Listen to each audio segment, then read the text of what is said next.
And real quick, we won't need it because I forgot to say it, but if you have a towel or blanket handy or you want to grab one, have one, and you may or may not find a way to use it. So, seated looks pretty popular. Let's start in a seat. Last week, we were focused on a breath that was passive. And I got some feedback that that was a nice challenge. But we'll try to find a new way to challenge ourselves this week. We're going to add like 10% increased energy on the exhale. So finding the fluidity of your breath and then adding like a little supercharge of 10% on the exhale. That can manifest in a couple of different ways, right? That can manifest in a shorter duration of the breath. The burst could be increased where you decrease the duration maybe 10%, roughly 10%. Or that could manifest in an elongation of the breath where you use that extra 10% energy to push in and extend that capacity. So either one of those works. Just give the slightest bit of additional effort to the exhale.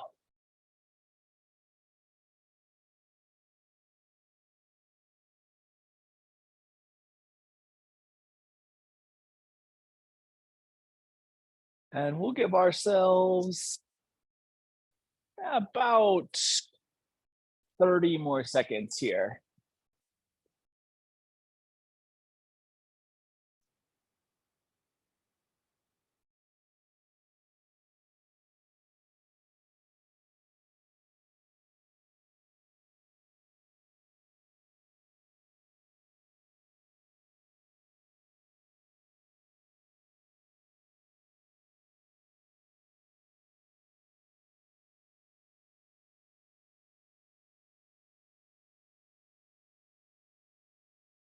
And when you're ready, eyes can softly open if they are closed. Let's take our hands on top of our thighs from wherever we are in our seat and just ground the palms down. Squeeze the shoulder blades back. Think about shoulder girdle being neutral left to right, both energetically back, but also kind of in a height position. And then turn your gaze over towards the right. Note how the change in activation occurs across that shoulder girdle, particularly on that anterior of the left shoulder. And we'll come back to neutral. And we'll turn over towards the left. Really trying to keep neutrality and thinking about the front of the right shoulder now. And then as you're ready, we'll come back to neutral. Let's take our hands to heart center and interlace the fingers and extend the arms straight up and overhead so that we create a really nice long line here, and then just squeeze the shoulder blades back and really try to keep that anterior neutrality along the belly line.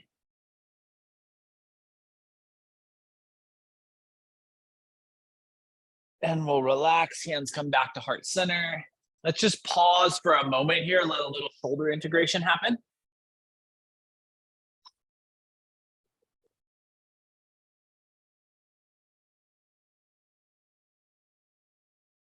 And then one last thing before we get our movement in. Let's allow the bottoms of the feet to come together. And clasp those toe mounds, and then just take yourself into a fold that feels right and comfortable for you here. This really can be anything. You can have that big flexion in the upper spine. You can have the chin tuck here. You can go more towards a neutral fold where we have a lot of core activation. Anything that feels appropriate here, just allow that to give you a little bit of posterior chain, torso posterior chain space. Obviously, we may be limited by the medial line on that lower half of the body in that groin abductor region.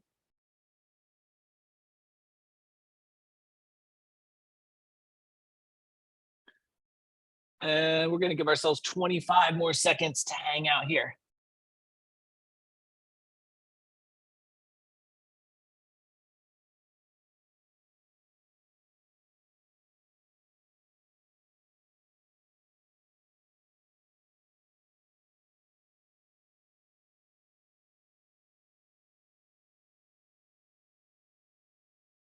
And as you're ready, torso comes back to neutral, and we'll transition to hands and knees, tabletop.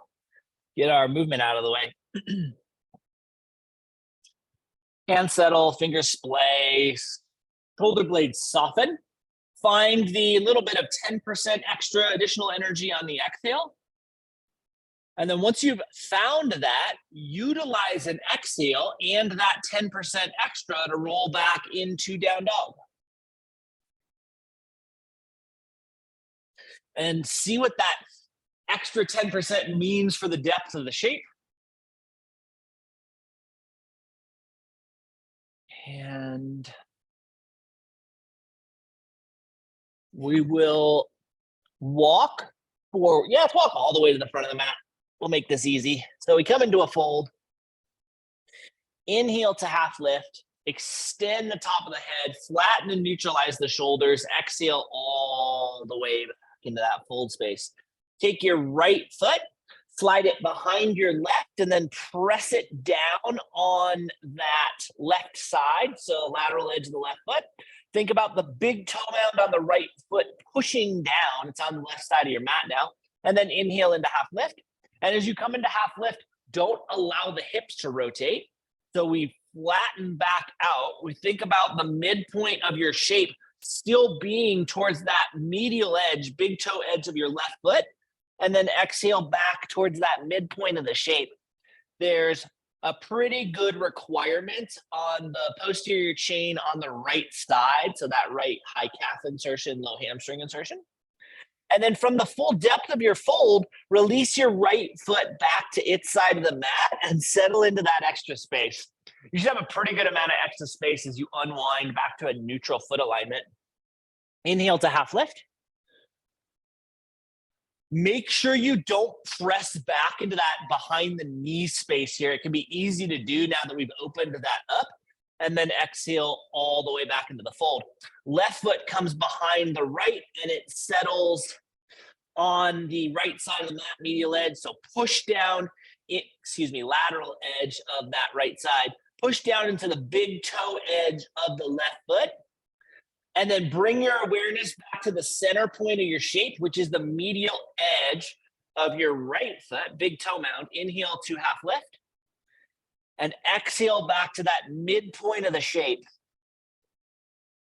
At the bottom of the fold, when the head has let go, the left foot comes back to its side of the mat. And you settle into that additional space. There should be a shocking amount of room in your forward fold, considering that we barely moved. Drift the awareness to the sacrum. And let's roll ourselves up vertebrae by vertebrae. Stacking and bringing our hands together at heart center for a little mountain. We'll collect here, rebalance here, refine the 10% extra on the exhale if we've lost that. Think about the shoulders stacking or sitting in their full approximation of the joint where we have a really strong spinal column stack that's just holding the shoulder girdle.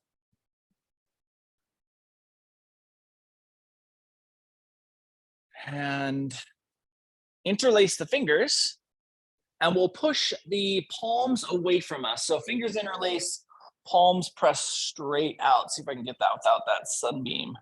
And then maintain that same anterior posterior neutrality. And we'll extend the arms up and overhead. Now, if taking the arms up and overhead isn't working with the palms away from you, roll the palms down. Same shape that we did when we were seated. And squeeze those shoulder blades back. And we'll exhale and release to forward fold. Inhale to half lift. Exhale to fold. And we're going to use a runner's lunge here. So kind of an odd shape for us to get into in our recharge practice, but we'll be nice and gentle. Hands plant, so bend the knees enough to make that happen. And slide your left foot straight back into lunge. And we're working on the calf on the left side. So drive the weight back into the heel. And you can even start to, let's see if I can get out of the way. You can even start to shift the weight back towards that right hamstring to engage the glute tissue a little more and push even more weight into that calf tissue.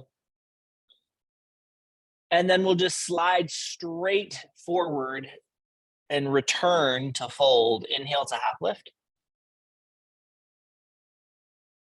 Exhale to fold. And our right foot slides straight back. And we do the same thing here. We press through that heel. We think about energizing the calf tissue on the right side. And we can even push back into the left hamstring to get more weight towards the glutes so we can drive even more energy into that heel space. And then when you feel balance, we'll return to fold. Inhale to half lift. Exhale to fold. Hands plant, walk to down dog.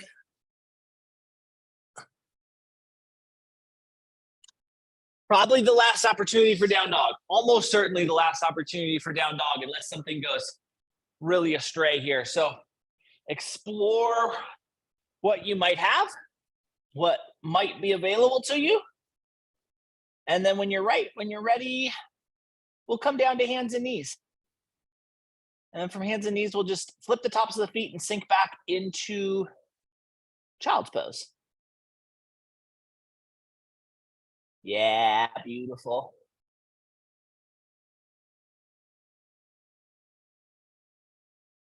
And from child's pose, just allow that extra 10% of our exhale breath to interplay with the gravitational force load on the backside of our body.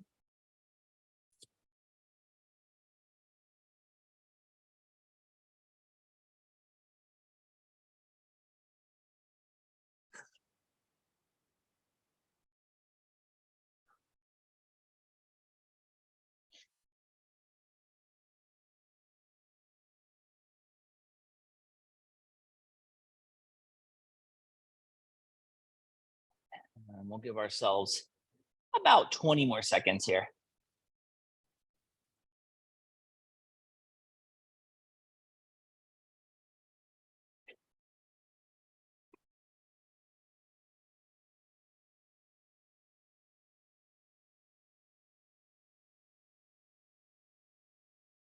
When you feel ready, fingertips gripping into the mat if they're not already connected, pull to tabletop and slide our legs through and into seat to a staff. Think about a nice deep L shape here. Get as much anterior neutrality as is possible. And let's try to keep the front side of our body neutral as we come into fold, which is a pretty restrictive space. The moment that we go into the flexion of the spine, we can get a lot more capacity here. But if we keep the front side of the body nice and neutral, our forward capacity is greatly diminished, but we can get a little bit more access to that low hamstring insertion, potentially even still stuck on that high calf insertion.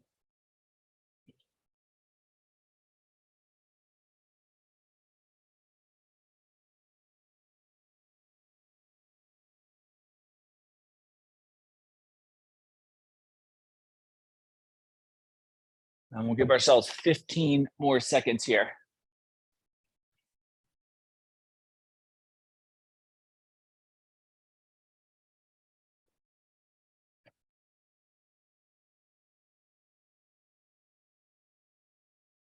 We'll walk our way back up to seat.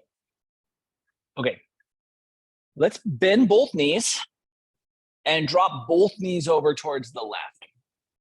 So we're gonna have some optionality here into how deeply we go into what is going to be a twist.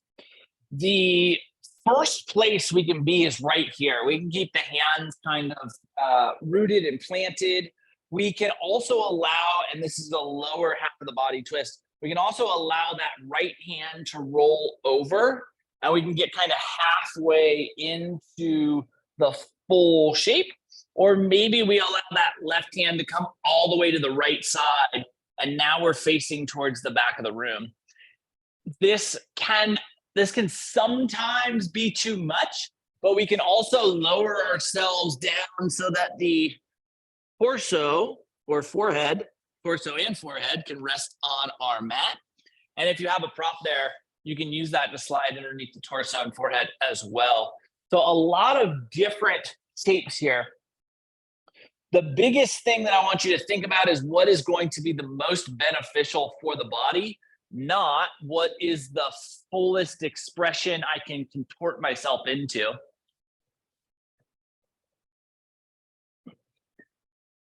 And then so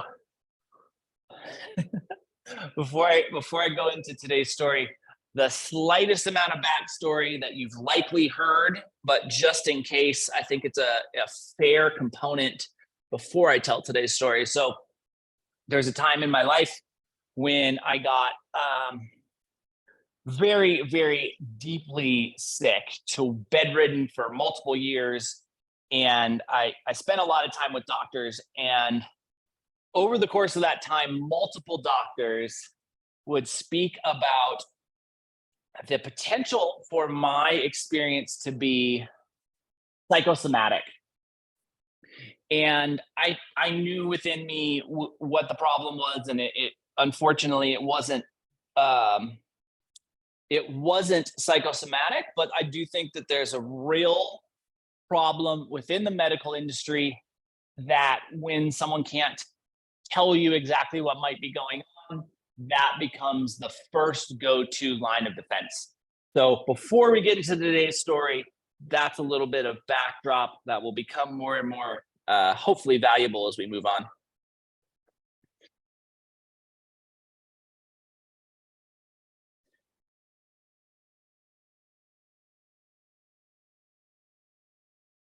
And when you're feeling like you've had enough on side one, from wherever we are, we can work our way up and eventually return to, let's go knees all the way up. So we're gonna take this in a different way. Let both knees fall over towards the right. So like we're gonna go right into the second side, but we're not gonna quite get there. Extend the left leg straight over the top of the right. So you end up with kind of a reverse figure four. And then we are going to bring the hands back over to the left side. So we come back into a twist component. And now you have the capacity to put that right hand on the left toe mound. It should be kind of sticking out underneath that left leg, right toe mound. Sorry, I'm confused because it is on the left side of the body. So you have the capacity to put the right hand on the right toe mound, which is sticking out on the left side. And we're going to use that for a little lifted rotation here.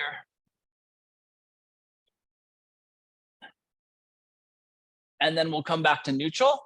And we're gonna allow our body to roll right down the middle of the left leg into a figure four fold, but it's an atypical figure four. Generally, we'd have the ankle on top of the quad. Here we're going underside.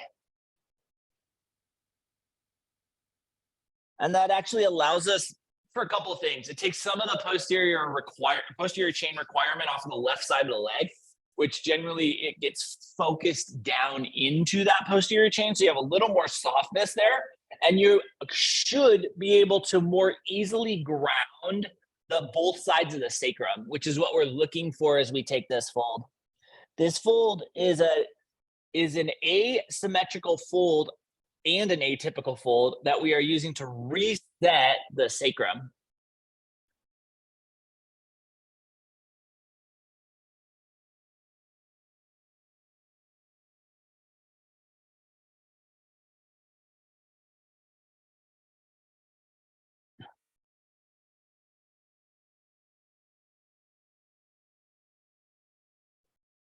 And we're gonna give ourselves about 40 more seconds here.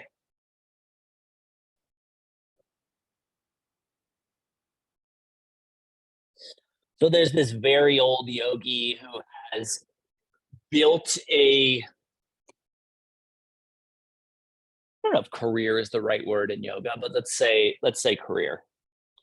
Built a reputation around being able to help people with physical discomfort. And he has this, when we're ready, we're gonna walk back up to seat. Take both feet to a bent position and just let your hands come behind you into a place that feels comfortable. And we're gonna offer a little dynamic twist, little seated dynamic twist. Thinking about how we can take any of the restrictiveness out of our body, and then eventually we'll return to neutral. And both knees will fall over towards the right, and we're headed towards side two. So this can be the beginning right here, right? Remember, this is option one. We can be good right here. We can allow that left hand to come over, and then we have kind of an elevated version of the twist. Or we can allow the right hand to come over to the left side, and then we have a full capacity to look back towards the back of the room. We can also lower our torso into the full depth of the shape. None of those are right. None of those are wrong. They are all just options to maximize the space within our body. Try to keep that as the primary desire here, maximizing the space in the body.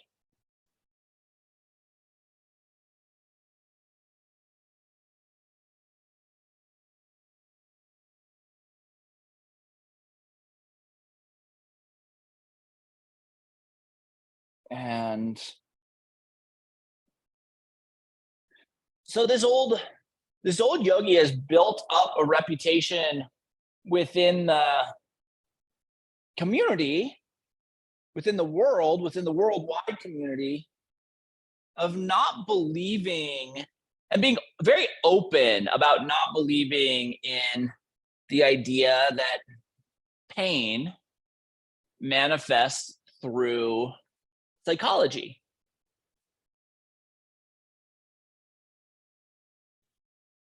And there's this specific yogi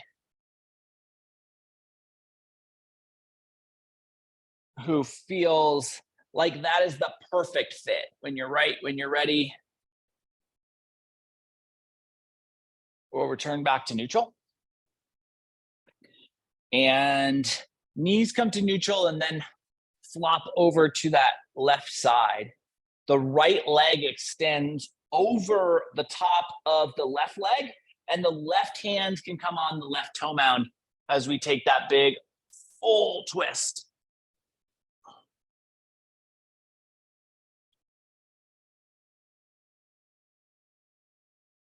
So this old yogi has this idea that psychosomatic pain is not a real experience, or it's not a very common experience, certainly. When you're right, when you're ready, when you feel balanced left to right, torso comes back to neutral, and then we fold right down the middle of that right leg.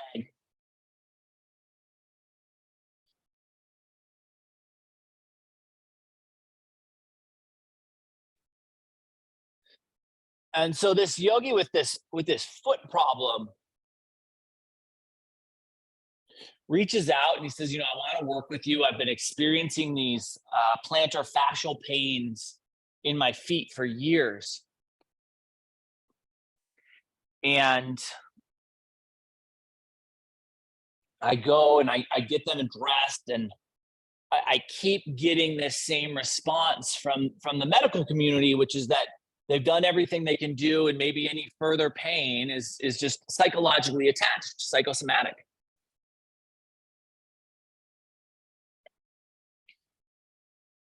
And we have about 15 more seconds here on the second side.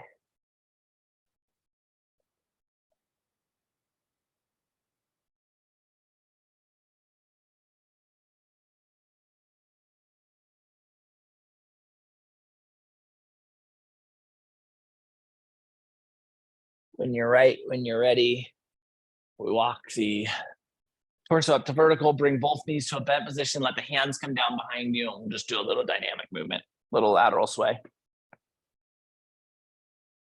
And we find some space, find this capacity. Eventually, you bring your knees back to neutral, extend the legs out, and follow that with the fold of your choice into some space. Last time we did a traditional seated forward fold, right? We kept the anterior really neutral. This time we're not worrying about that. We're just melting into the depth of our fold. If you want to worry about that, you're welcome to, right? This is a fold of your choice. So don't let me overrule that if that was the choice you made.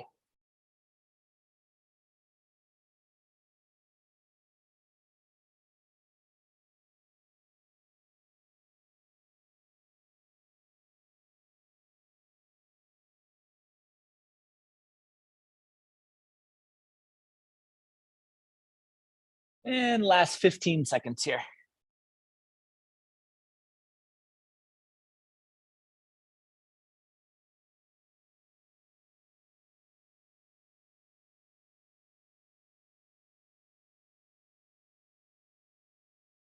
When you're right, when you're ready, let's walk ourselves up into a staff. And we're gonna go back through another shape. We're gonna have a bunch of options. So the first option, and this is dependent upon our knee capacity, right? So knee capacity, first option is we tuck that heel right in towards the glutes and we just get this compression here. And if this is what our knee has the capacity for, we're just gonna stay right here with torso compression. If your knee can go a little bit further, we're gonna slide that left foot kind of next to the glutes. Man, I just wore everything that is just camouflage today, but my foot is right here and just sitting next to the glutes, right? And this can be enough. Oftentimes, if we have some significant quad tightness, this can start to be pretty significant. If you're in this shape and the quad has enough flexibility and you just feel limber enough, we can start to work back. You can come onto your hands, you can come onto your elbows, or you can come all the way onto your spine. The key is that we're not peeling that kneecap away, right?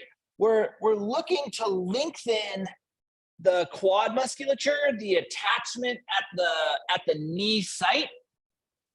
So we're looking to find length, and very much like the shapes we've previously been in, we're looking to find the shape that is the most beneficial for us, not the shape that feels the completest.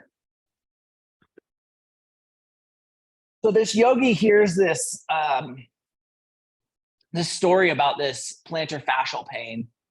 And plantar fascial pain, right, can obviously be excruciating because it impacts almost every moment of someone's life.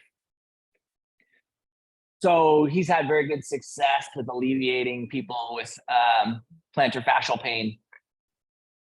And he asks the student to get into this shape right here. Left leg kind of bent up against the body or tucked into the heel. And he puts his hand on the arch of the right foot. And he offers maybe like 8 ounces of pressure. And this student starts screaming in agony. And he's like, okay, that's too much. He offers 4 ounces of pressure. And the student starts screaming in agony. I'm like, okay, well, that's interesting.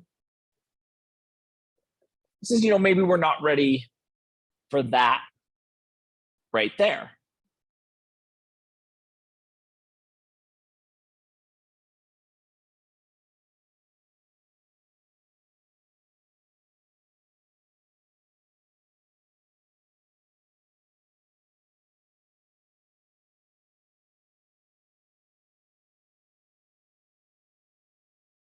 And we're going to give ourselves about 40 more seconds here. So whatever shape we're in, think about finding that extra 10% of our exhale capacity to just soften into the shape. Especially if you're on your back, you really want the tailbone to be neutral. In our other shapes, it's pretty easy for our tailbone to be neutral. But if we come down on our back, we can start to tilt away from that left leg and really roll our energy towards the right. Make sure you're not doing that.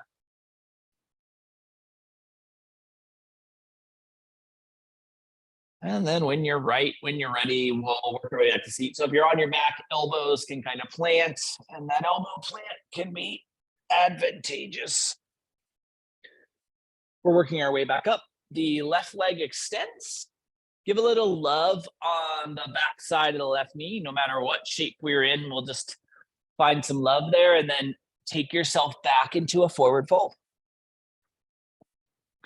And there's likely some more room from that anterior openness.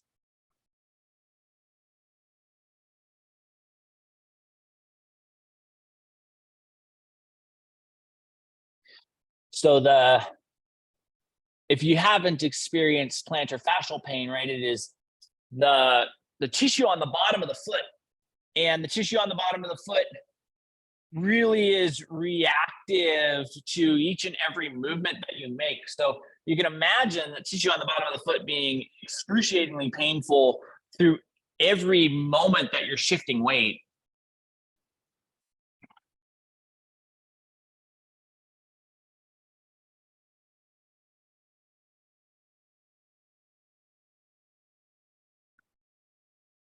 And as you're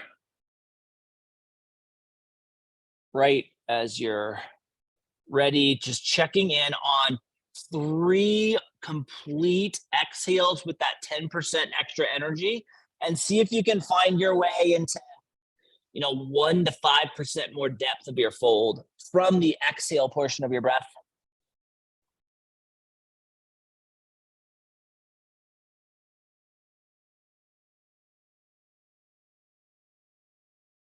And when you've completed that 3rd cycle, no rush to make that happen, right? Your breath, your duration. But when you have completed that, we'll work our way back to staff and into side 2, right knee bend. The check-in first is, can we get our glute and our heel essentially connected? If we can, and we can do that without any discomfort in the knee, then we can take that right foot and tuck it kind of next to the glute, knee bent, nice neutral alignment of the torso. And then if we can get here, right, and only if we can get here without any discomfort in the knee, we can start to work back to maybe the hands, maybe the elbows, maybe all the way to the back. None of the shapes are right, none of the shapes are wrong. They're just options for individual full expression. So think about what is the individual full expression of musculature expansion here for you this morning. Maybe different tonight, maybe different tomorrow, may have been different yesterday, but this morning.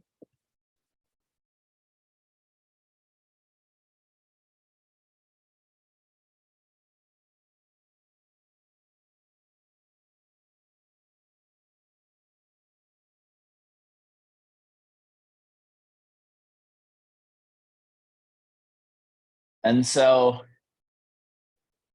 this student continues on in practice, right? And they go through this second side, and then they go to a standing pose. And when they're in a standing pose, This old teacher comes around and he places his hand on top of the student's foot. Again, applying no more than 8 ounces of pressure, right? So a very delicate amount of pressure. And the student screams out in agony. And he backs off. He's like, okay, let's try 4 ounces of pressure. And again, the student screams out in agony. And he's touching the top of the foot, which shouldn't really impact the bottom of the foot that much, right? The bottom of the foot is already carrying the weight of the body. And now the teacher started thinking, oh, maybe this isn't plantar fascial pain. Maybe we have something else going on. He's trying to figure out if maybe there's some structure in the metatarsals that might be off, that might be causing some structural pain just by improper alignment.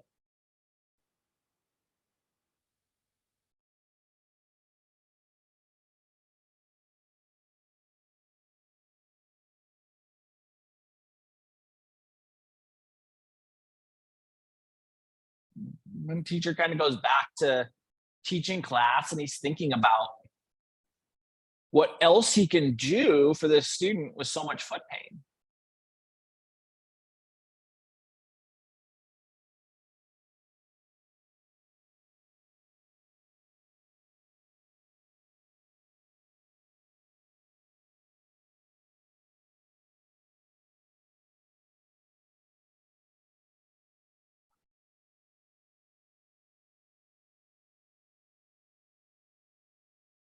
And we have about 20 more seconds here on this second side.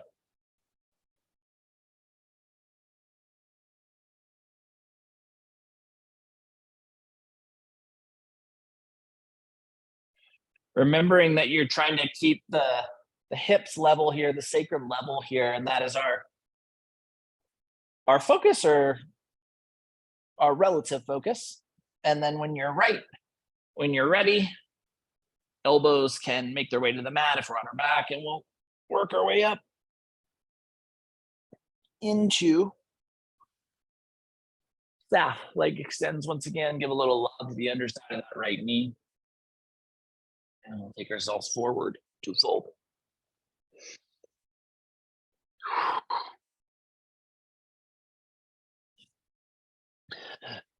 Note if there's a little bit more hip room here. Can you wiggle that tailbone back and take some lumbar space, some lumbar expansion in your forward fold?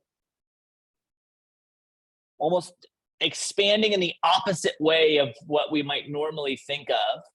Generally, think of a forward fold as a forward momentum shape. Can you take the tailbone back and settle into that extra room you've created?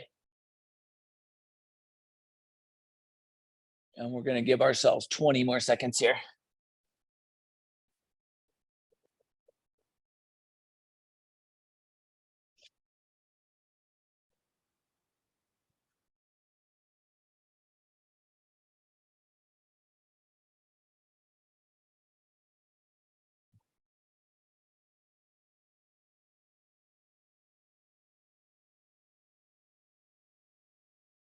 When you are ready, we walk back to staff. Bring the bottoms of both feet together. Knees fall out wide. Hands clasp on the toe mounds once again. And we're back into this forward fold that we essentially started class with. It wasn't the very first thing we did, but it was certainly up there.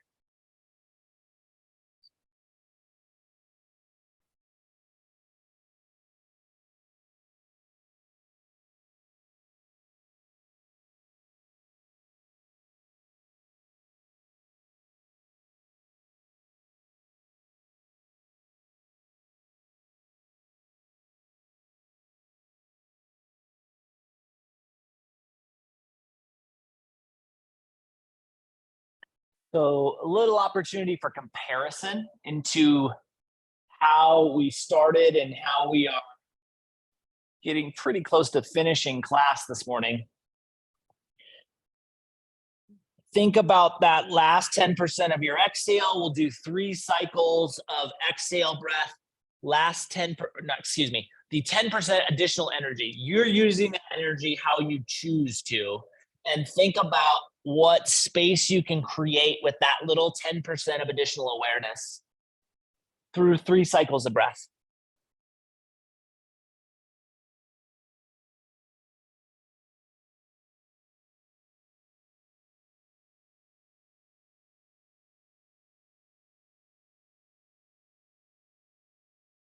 And then when you feel complete, no rush to make that happen, your breath, your duration.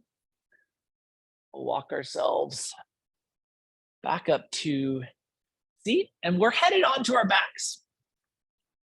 And as we get onto our backs, we appreciate the work we've done, the effort we've put in. And this is really our time here. This to me, aside from Shavasana itself, is the most rewarding portion of the practice, where we really get to experience all of the work we've done. We transition from that flexion shape to a neutral extension shape, and our body just receives the effort. So we're going to give ourselves about 40 more seconds just to receive.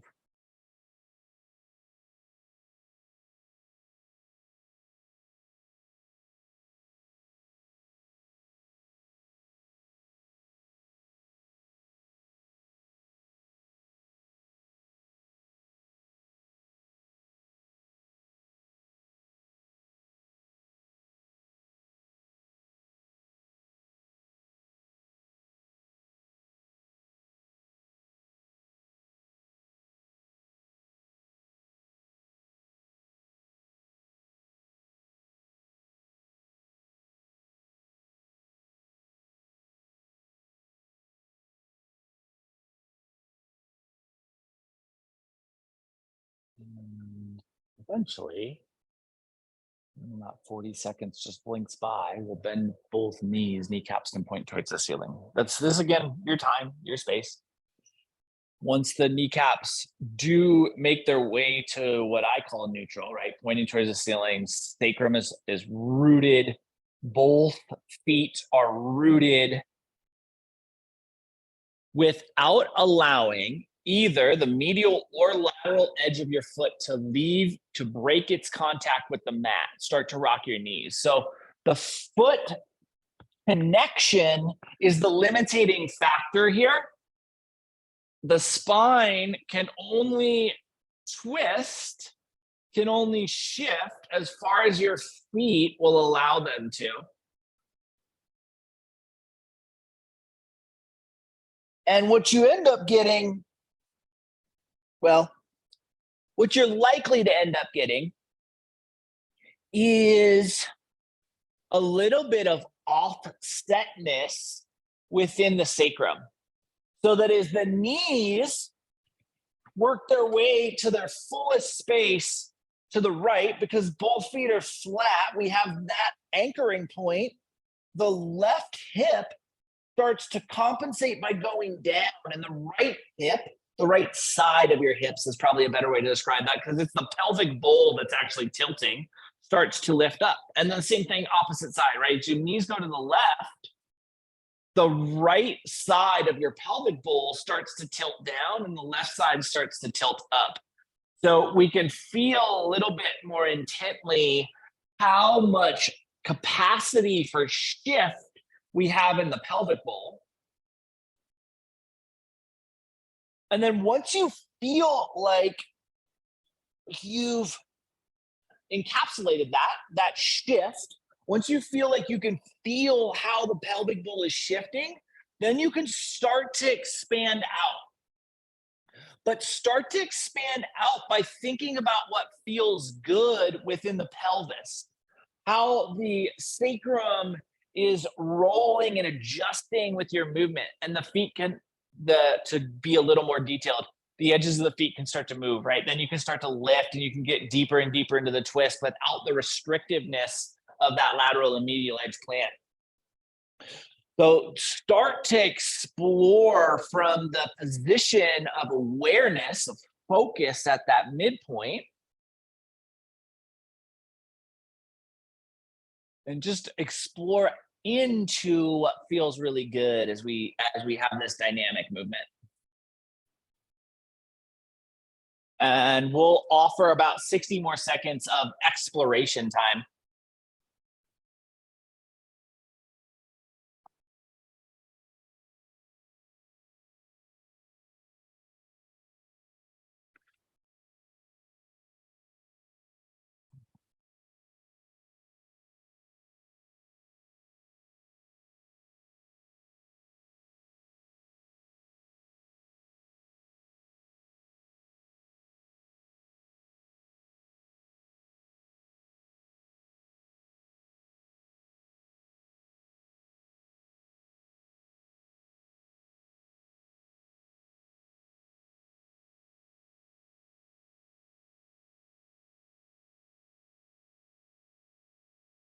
Last 15 seconds just to explore your movement.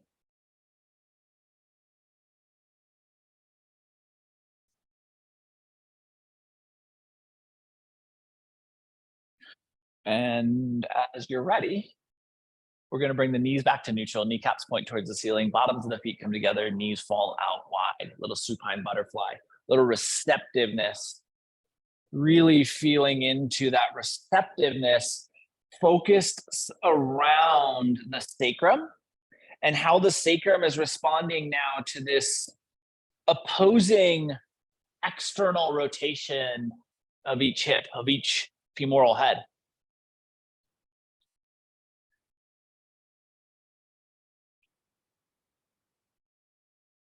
And so this old teacher is he's just kind of in the back of his head processing how he can help this guy with his foot.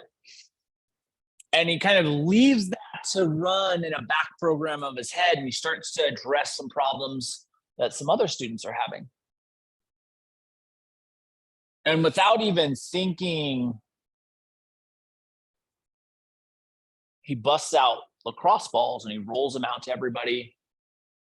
And he tells everybody, you know, we're going to do some plantar fascial work. And it's not processing in his head what this is going to do to this guy with the pain. And he rolls out a lacrosse ball to everyone and he starts demonstrating that arch work that we'll sometimes do. And like 30 seconds into describing this, he thinks, oh no. And he looks at the student who's come with the plantar fascial pain. And sure enough, he has a lacrosse ball underneath his foot and he's just grinding the lacrosse ball.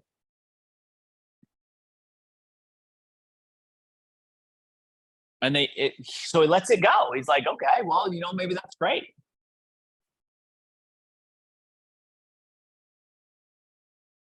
Last 30 seconds here.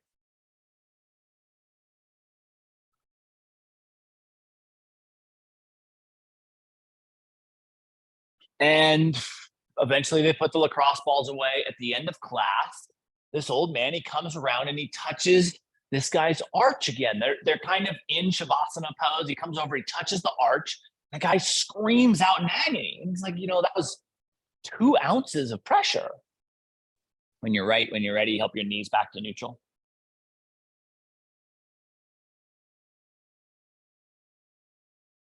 And then let your awareness drift within you. Really starting to focus from the pelvic bowl and letting that expand out. Ask yourself if there's anything you might want or need before Shavasana. And if there is, offer that to yourself.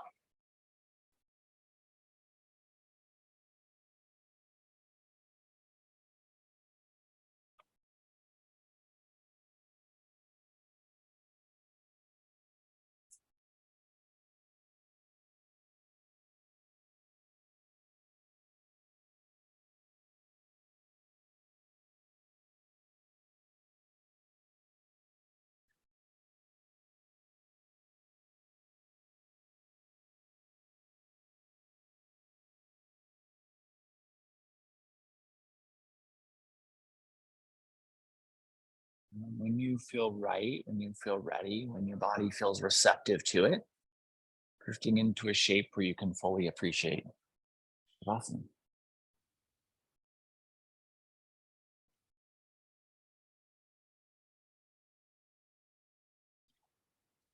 And so after class, the student comes up, spends some time with this old teacher. He says, you've seen me move, you've seen me practice. What do you think I should be working on to help with this foot pain?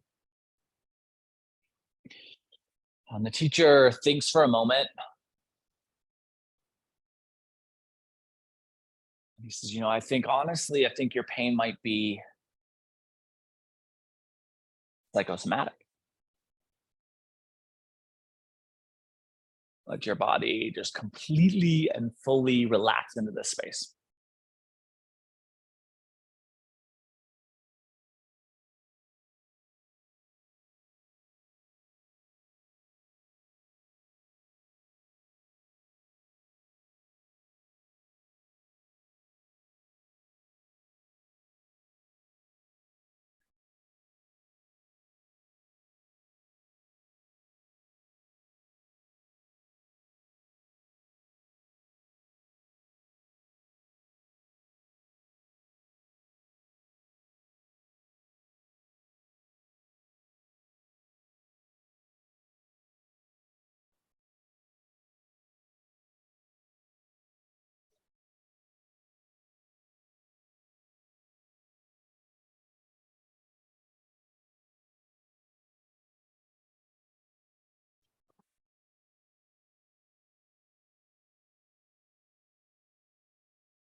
And the student's mouth drops open. And he says, "What?" And the old yogi says, "I think your pain might be psychosomatic." And you could see the rage in the student build. And he says, "You're a bleeping fraud." And he's just exploding on this old yogic teacher. And the energy with which he comes at this old yoga teacher, even though he doesn't touch him, it knocks him off balance. And the old yoga teacher takes a step forward to try to catch his balance. And as he does, he steps on this student's foot. And he pulls back very quickly. And he's like, "I'm sorry, I'm sorry, I'm sorry." And the student's like, "This isn't about my foot. Forget about my foot. This is about you being a fraud." Start to move your fingers and your toes. And as the student points his finger at this old yogi, start to move your wrists, your ankles. The old yogi just has this wry smile that slowly creeps across his face. And he turns and he walks away with the student just shouting obscenities at him, movement into your elbows and your knees, movement into your shoulders and your hips, your neck and your head. Awareness on the sacrum, awareness on the chin, awareness on the middle of the sternum. And find balance at those 3 points. Let everything else move, and those 3 points be perfectly still. And then eventually we'll utilize enough movement in our body to transition from the shape we are in back into a seat. In the seated space, our spine gets tall, breath gets fluid. Maybe we keep that extra 10% energy on the exhale. And we'll inhale our hands together, heart center.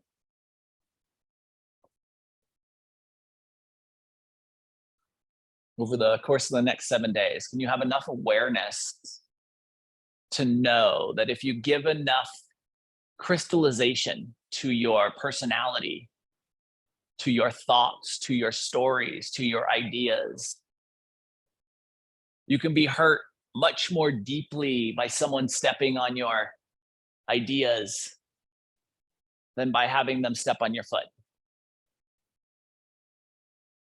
And see how that changes your experience. Thank you so much for being a part of this morning's practice and for being you. Namaste.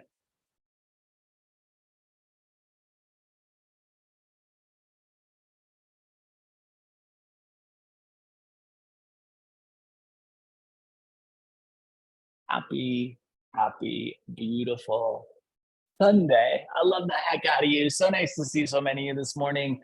Have a beautiful rest of your day. We'll do this again next Sunday, and we'll move tomorrow night. I have a crazy new version of Pigeon that I have invented. So if you want to get crazy, we'll do that. Love you. See you soon. Mwah!